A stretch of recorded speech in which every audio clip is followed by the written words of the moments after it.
सभी किसान साथियों को नमस्कार। किसान साथियों, आपका स्वागत है यूट्यूब चैनल किसान ज्ञान बिंदु पर। मैं इस समय डॉक्टर राजेंद्र प्रसाद कृषि विश्वविद्यालय समस्तीपुर बिहार में हूं और यहां पे किसान मेला लगा हुआ है और जो कि सस्य विज्ञान की ओर से है। और आइए उसमें जानते हैं, देखते हैं क्या उसमें किसानों के लिए खास है। आप देख सकते हैं कि हमारे सामने एक इंटीग्रेटेड फार्मिंग सिस्टम का मॉडल तैयार है और इनसे हम बातचीत भी करेंगे, जानेंगे किसान साथी कैसे इसका लाभ उठाएं, कैसे अपनी खेती में उसको प्रयोग करें। नमस्कार जी, क्या नाम है जी आपका? मेरा नाम विशाल प्रजापति है। मैं एमएससी सेकेंड ईयर का छात्र हूँ डिपार्टमेंट ऑफ एग्रोनॉमी से, doctor Rajendra Prasad central agriculture university से। हमने यहाँ पे इंटीग्रेटेड फार्मिंग सिस्टम का एक मॉडल शो किया है। जनरली इंटीग्रेटेड फार्मिंग सिस्टम किस लिए किया जाता है? क्योंकि जब किसान केवल एक ही उसके एंटरप्राइज पे, जैसे वो अगर क्रॉप उगा रहा है तो एक ही चीज पे अगर निर्भर करता है तो एक चीज जब फेलियर हो जाती है, जब जैसे क्रॉप हुआ तो किसी कारणवश अगर क्लाइमेट के कुछ प्रभावों से अगर वो फेल हो जाती है तो उसके पास कुछ बचता नहीं है। तो उस चीज को, मतलब उस चीज से थोड़ा निजात पाने के लिए हम क्या कर सकते हैं, इंटीग्रेटेड फार्मिंग सिस्टम को यूज कर सकते हैं। इंटीग्रेटेड फार्मिंग सिस्टम में जैसे मैंने मॉडल में दिखाया हुआ है, क्या एक से अधिक एंटरप्राइज का यूज लिया जाता है। जैसे आप क्रॉप उगा रहे हैं तो अपनी क्रॉप के कुछ लैंड, अपनी लैंड के कुछ भाग पे आप लाइव स्टॉक का यूज कर सकते हैं, कुछ पे वर्मी कंपोस्ट यूनिट लगा सकते हैं, कुछ पे आप जो अपना बायोगैस का जो यूनिट है वो लगा सकते हैं। इसी के साथ में आप क्रॉप है तो क्रॉप में भी इंटरक्रॉपिंग का यूज लीजिए।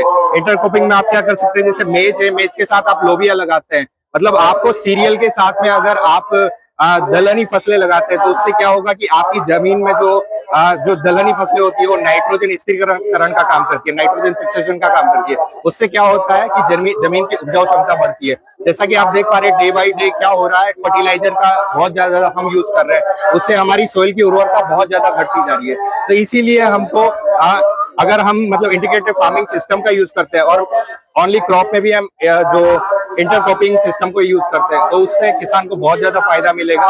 और इंटीग्रेट यानी कि मतलब एक ही जगह हम सारी यूनिट हमको स्थापित करनी है, चाहे पशुपालन हो, चाहे मछली पालन हो, खेतीबाड़ी हो, मधुमक्खी पालन हो, एक ही जगह यस यस उनको किसान साथी चलाए तो वो उसके अंतर्गत अच्छा लाभ को कमाए। जैसे कि आपने बताया मधुमक्खी पालन, लाइक हम अगर सरसों की क्रॉप लगा रहे हैं और उसी के पास में हम अगर मधुमक्खी का यूनिट लगाते हैं तो उससे फायदा क्या होगा अपने को? उससे फायदा ये होगा कि मधुमक्खी पोलिनेशन का काम करती है। पोलिनेशन से आपको शहद भी प्राप्त होगा और साथ के साथ पोलिनेशन से आपका प्रोडक्शन भी बढ़ेगा। तो जो जनरली आपका प्रोडक्शन, मान के चलिए कि अगर सरसों में 100 क्विंटल आ रहा है 1 हेक्टेयर का, तो वही आपको कितना आ जाएगा, कम से कम 25 से 30% का उसमें मुनाफा देखने को मिलेगा आपको।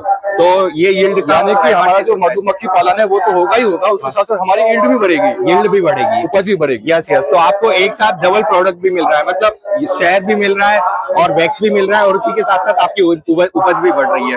मछली पालन हो गया तो मछली पालन के साथ में आप क्या कर सकते हो, उसके ऊपर मुर्गी फार्म का, मतलब मुर्गी कुक्कुट पालन लगा सकते हैं। इससे क्या होगा, कुक्कुट का बीट जब उस पे पॉन्ड में गिरेगा तो वो मछली के फीड का काम करेगा, तो आपको फीड कम देना पड़ेगा, साथ के साथ आपको मछली का मतलब वो भी मिलेगा और आप अपनी जो मुर्गी है मतलब उसको भी रियर कर सकते हो। यानी कि जो मछली है वो तालाब में रहेगी और उसके ऊपर बतख हो गया या मुर्गी पालन कुछ भी पाल सकते हैं और उसका जो वेस्टेज है वो तालाब में जाएगा, उसको मछलियां खाएंगी। मतलब एकदम दूना लाभ ही लाभ है इसमें। हाँ, मतलब इसमें जो भी एंटरप्राइज होता है उसका एक दूसरे को लाभ होता है। एक का बाई प्रोडक्ट दूसरे में यूज आता है, दूसरे का बाई प्रोडक्ट एक दूसरे के लिए आता है, तो एक दूसरे के लिए इनपुट का काम करता है ये। तो इसीलिए इंटीग्रेटेड फार्मिंग सिस्टम को जनरली मैं खुद जैसे आसाम के साइड में गया हूँ, मैंने एकदम ग्रास रूट लेवल पे वहाँ पे देखा है, तो लोग वहाँ पे आईएफएस को बहुत ज्यादा फॉलो करते हैं। जैसे वो पिग फार्मिंग साथ में करते हैं, तो आपको वो सब चीजें साथ में करेंगे तो केवल एक ही चीज पर निर्भर ना रह के आप अच्छा अर्निंग कमा सकते हैं। कभी आपकी क्रॉप फेलियर हो जाती है, जैसा कि अभी करंटली देखने को मिल रहा है, क्लाइमेट जो बहुत ज्यादा चेंज हो रहा है, तो इसलिए आपकी क्रॉप मैक्सिमम फेल होने के चांस होते हैं। इसलिए आपको साथ में लाइव स्टॉक हो गया, मुर्गी पालन हो गया, फिशरीज हो गया, एंड अभी बहुत अच्छा चल रहा है जैसे अपना क्या नाम से मशरूम फार्मिंग हो गया, तो आपको ये सबको अडॉप्ट करना चाहिए। यानी किसान साथी केवल खेती पर ही डिपेंड ना रहे, खेती पर ही डिपेंड, उसके साथ साथ बाकी जो डेयरी है और मछली पालन है, मधुमक्खी पालन है, उसके साथ साथ भी करें। Yes yes. तो किसान साथी आप देख सकते हैं कि काफी अच्छा मॉडल यहाँ छात्रों के द्वारा प्रदर्शित किया गया है और काफी अच्छी जानकारी आपको इसके माध्यम से मिली होगी। यहाँ देख सकते हैं थोड़ा सा इसके बारे में, इसमें आप देख जैसे सकते कि हैं यहाँ पे हमने लाइव स्टॉक लिया है, इधर हमने इंटरक्रॉपिंग लिया है, जी। यहाँ पे मुर्गी फार्म जी, जी। मुर्गी पालन किया है। इसी के साथ ये तालाब है, तालाब में पालन। मछली प्लस बकरी जो बतख बोलते हैं उसको लगाया है। ऑर्गेनिक फार्मिंग शायद। हाँ, उसको लगाया है। यहाँ पर धान और गेहूं का इंटरक्रॉपिंग किया गया है। जी जी सॉरी, धान और गेहूं का जो क्रॉप रोटेशन है उसको फॉलो किया गया है जी। और इसी के साथ यहाँ पे मधुमक्खी पालन, जैसा कि मैंने आपको बताया था, उसको लगाया है। इधर साथ में ये जो बीजामृत, जीवामृत, पंचगव्य, जो डिफरेंट टाइप के जो सॉइल न्यूट्रिएंट्स होते हैं, जो ऑर्गेनिक सॉइल न्यूट्रिएंट्स होते हैं, उनको उनका भी एक यूनिट बनाया गया है जो आपके सॉइल को अल्टीमेटली एनरिच करने का काम करता है। तो किसान साथी आप देख सकते हैं कि काफी अच्छी जानकारी और काफी अच्छा मॉडल इन्होंने यहाँ प्रदर्शित किया है। इंटीग्रेटेड फार्मिंग सिस्टम का मतलब आप एक ही जगह एक ही खेत में डेयरी फार्मिंग, मछली पालन, मधुमक्खी पालन और अपनी खेती बाड़ी, उसके साथ साथ और भी जितना भी आप कर सकते हैं करना चाहिए। उससे फायदा ये होगा कि हमारा कोई भी चीज उसमें फेलियर होता है तो दूसरी चीज से हमको, दूसरी यूनिट से हमको लाभ मिल जाएगा। लाभ मिल जाएगा तो और किसान उसमें घाटे में नहीं जाएगा।